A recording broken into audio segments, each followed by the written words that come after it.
Welcome to the War Academy channel. Today we bring a very special program in which we are going to tell the story of one of the most famous divisions of World War II. This formation is specifically the 12th SS Panzer Hitlerjugend Division, whose main peculiarity is that it was made up of German teenagers, who were soon feared by their enemies due to their good performance in combat. This division had its main clashes during the Battle of Normandy, the Ardennes Offensive, and would finally conclude the conflict fighting the Soviet army around Budapest and later in Vienna. Seen this, and already made this presentation, let's start with the origins of the division. For this we have to go back to the beginning of 1943, at which time Germany had just suffered the severe setback at Stalingrad, and urgently needed new available divisions. Although by this time they had not yet begun, other types of desperate measures, such as the Volkssturm, in which from the end of 1944 the age range was extended from 16 to 60 years, if the idea of this division for January 1943.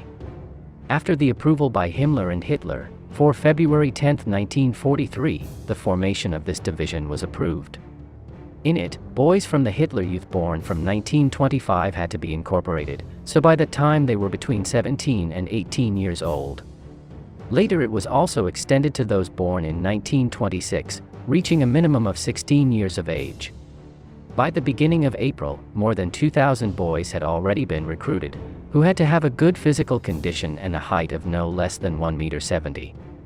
After the selection processes, the number of 10,000 boys for that summer was reached.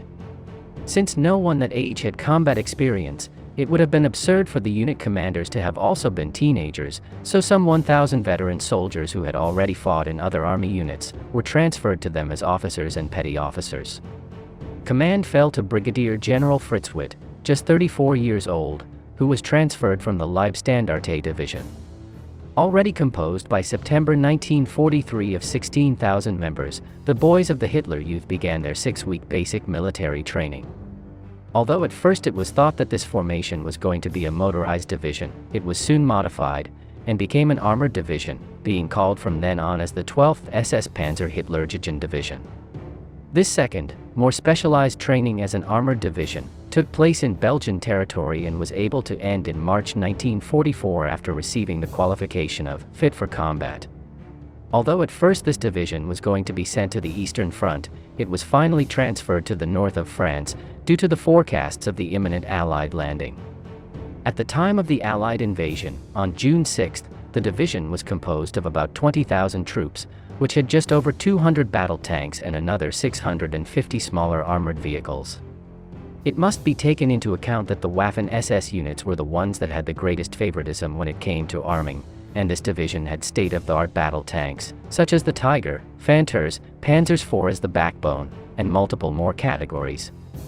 This division was spread over an area of about 80 kilometers between Paris and Seine, so when the Allies began to land in Normandy, it was one of the divisions closest to the beaches.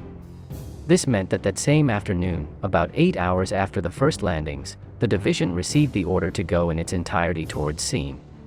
His mission was to stop the British and Canadian troops who had landed on the beaches of Juno and Sword.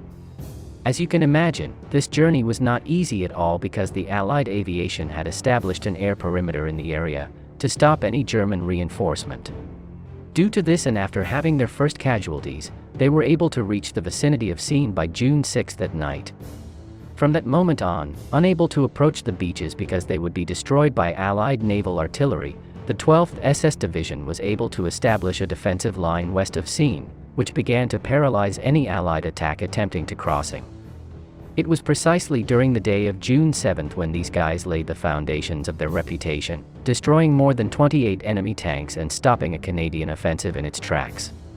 They also excelled in stopping the British Guards Armored Division in its tracks, which had been training specifically for this combat for years. After weeks of intense fighting, and after having been holding the main German defensive lines in the area, the division had lost some 150 battle tanks and up to 60% of its human strength between dead and wounded. Although the damage done to the Allies had been very high compared to their losses, again they found that while their enemies could easily make up for their losses, it was not possible for them. This meant that they had to continue fighting until their bitter end, which ended in the Siege of Falaise. Of the initial 20,000 soldiers, after having been able to escape from the encirclement, the 12th SS Panzer Hitlerjugend Division only had about 2,000 troops and 10 battle tanks left. Obviously, the division needed to recover and re-equip itself before it could fight again, so it was sent to the rear, and by the beginning of December it was able to count on another 23,000 troops, this time commanded by Hugo Krass. It would be in the offensive of the Ardennes, in mid-December 1944, where the 12th SS Division would have its second service. Framed this time within the 6th Panzer Army, its mission was to penetrate the entire American line to the city of Antwerp.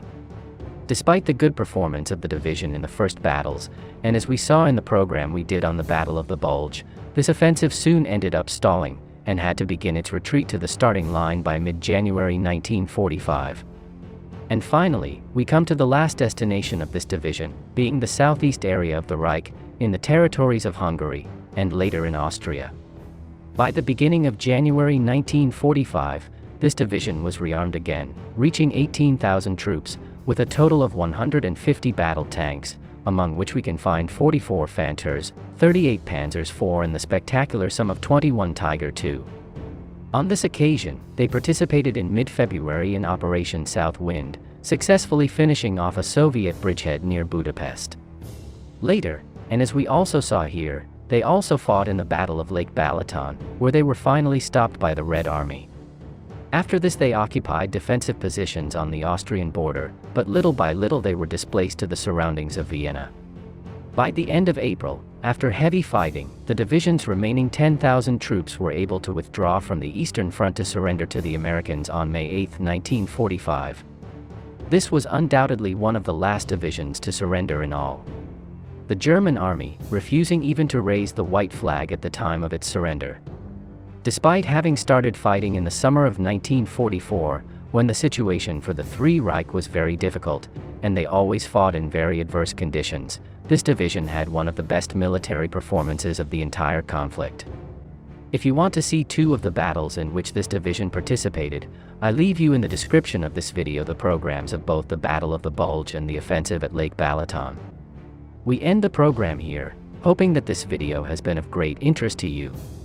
That's all. Subscribe if you haven't already, and see you in the next program. See you soon.